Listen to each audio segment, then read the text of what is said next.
kaya po nandito tayo, itong sinasabi the whole government approach, nagsalitaan natin presidente nung sa SONA, may ginaganap even bago mag-SONA upon his instructions na to look into, enforce the rules and regulations to actually, as what happened here several months ago, to shut down illegal operations.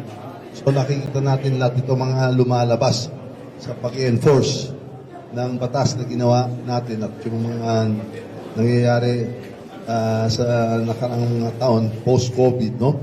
Ito talaga proliferate during the previous administration. Dito tayo naka-crackdown ngayon. So we had to work very seriously.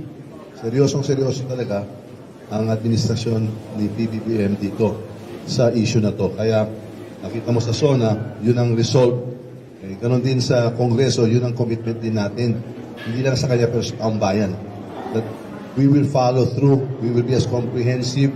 Kaya nandito tayo lahat para hindi lang yung nakikita natin sa video, tayo mismo nakakita na talaga kung ano siguro nangyayari dito. Nagugulat talaga kami dito kasi iba talaga, very, very offensive yata yung mga nangyayari dito sa mga nakikita natin dito.